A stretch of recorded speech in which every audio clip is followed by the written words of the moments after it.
श्री कृष्ण कहते हैं कि अगर कोई आपको नीचा दिखाना चाहता है तो इसका मतलब है कि आप उससे पहले से ही ऊपर हो। जिंदगी जीने के लिए मिली है, इससे लोग क्या सोचेंगे यह सोचने में बर्बाद मत करो।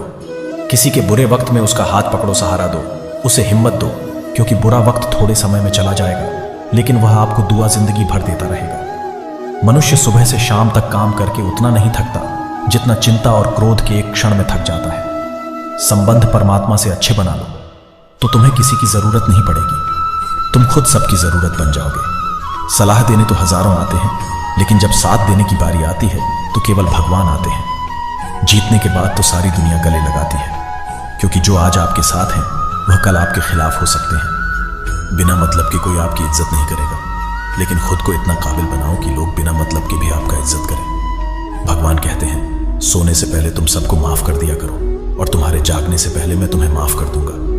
भगवान ऑक्सीजन की तरह है जिन्हें आप देख नहीं सकते, लेकिन उसके बिना आप रह भी नहीं सकते। कोई और तुम्हारी मदद नहीं कर सकता, अपनी मदद स्वयं करो। आप खुद के सबसे अच्छे मित्र हैं और सबसे बड़े दुश्मन भी इंसान तब समझदार नहीं होता जब वह बड़ी बातें करने लगे, बल्कि इंसान समझदार तब होता है जब वह छोटी छोटी बातों को समझने लगे। आप किस समय सही थे इसे कोई याद नहीं रखता, लेकिन आप किस समय गलत थे यह सब याद रखते हैं। सब दुख दूर होने के बाद ही आपका मन प्रसन्न होगा, यह आपका भ्रम है।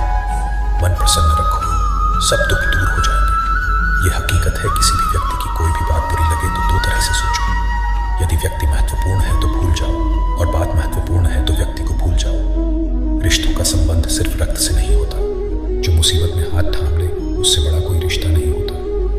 भगवान कहते हैं तुम सब कुछ मुझे सौंप दो, सारा दर्द परेशानी और बिल्कुल हल्के होकर मुझे याद करो। धीरे धीरे तुम्हारा जीवन बदल जाएगा। हर रोज रात को सोने से पहले भगवान को अपनी दिनचर्या बताकर सोना। अगर आपके द्वारा किसी व्यक्ति का दिल दुखा है तो वही उससे माफी मांगे। अगर आपका किसी ने दिल दुखाया है तो उसे माफ करके सारी चिंताएं भगवान को सौंप कर सो जाए। यकीन मानिए इससे आपकी जिंदगी खूबसूरत बन जाएगी। जी, हो सकता है कि आपकी 1000 प्यारी बातों को 1 मिनट में नष्ट कर सकता है। सबको हंसाना, लेकिन किसी पर भी हंसना मत। सबके दुख बांटना, लेकिन किसी को दुखी मत करना। सबकी राह में दीप जलाना, लेकिन किसी का दिल जलाना मत। यही जीवन की रीत है। जैसा बोओगे वैसा ही पाओगे। जीवन में समय चाहे जैसा भी हो, परिवार के साथ रहो। सुख हो तो बारात जाता है और दुख हो तो बारात जाता है। सच्चा मित्र वही है जो उस समय मैं भी आपके साथ खड़ा हो।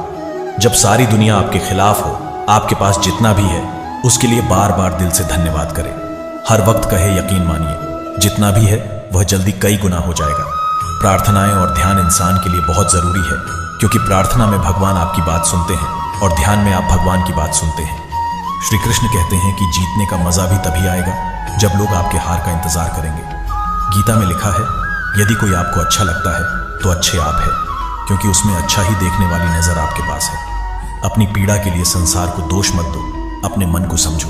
तुम्हारे मन का परिवर्तन ही तुम्हारे दुखों का अंत है। सोच और नीयत अच्छी रखिए, फिर आपके कष्ट प्रभु स्वयं दूर कर देंगे। याद रखना, भगवान से कभी उम्मीद छोड़ना नहीं और दुनिया वालों से कभी उम्मीद रखना नहीं। सुख दुख एक दूसरे के दो पहलू हैं। जहां सुख होगा वहां दुख भी होगा, और जहां दुख होगा वहां सुख भी होगा।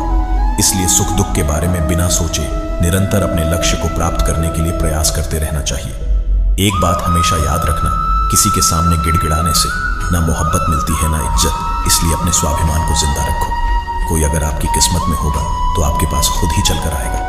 दूसरों को हराने का मौका मत दो, बस खुद को आगे ले जाने की जिद रखो। कभी हार न मानने की आदत ही 1 दिन जीतने की आदत बन जाती है। सिर्फ 2 चीज मनुष्य के भाग्य का निर्माण करती है।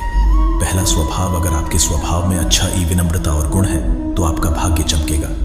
अगर आपका स्वभाव विरोधी है, आलसी है, तो आपका भाग्य बिगड़ना अनिवार्य है। इसलिए अपने स्वभाव को मधुर और आकर्षित बनाइए। दूसरा, बोलना तो आदमी 2.5 साल की उम्र में ही सीख जाता है, परंतु कब, कहां और कैसे बोलना है उसे वो जिंदगी भर भी नहीं समझ पाता।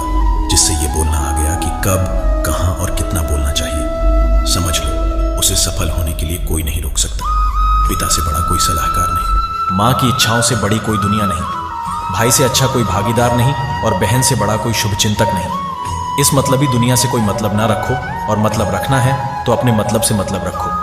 दुआएं मांगने से किसका भला होता है? मिलता तो वही होता है जो हमने होता है। श्री कृष्ण कहते हैं कि अगर शराब की दुकान पर बैठकर दूध पियोगे तो तुम्हें शराबी का दर्जा मिलेगा। किसी मंदिर में बैठकर पानी भी पियोगे तो तुम्हें एक संत का दर्जा दिया जाएगा। इसलिए आप किसके साथ उठते बैठते हो ये बहुत मायने रखता है। दोस्तों, आशा करता हूं कि आपने इस वीडियो से आपको बहुत सारी चीजें सीखने को मिली होगी। मिलते हैं जल्द ही एक नए ज्ञानवर्धक वीडियो में। तब तक के लिए धन्यवाद। अपना ख्याल रखिएगा और कमेंट में जरूर लिखें। जय श्री कृष्ण।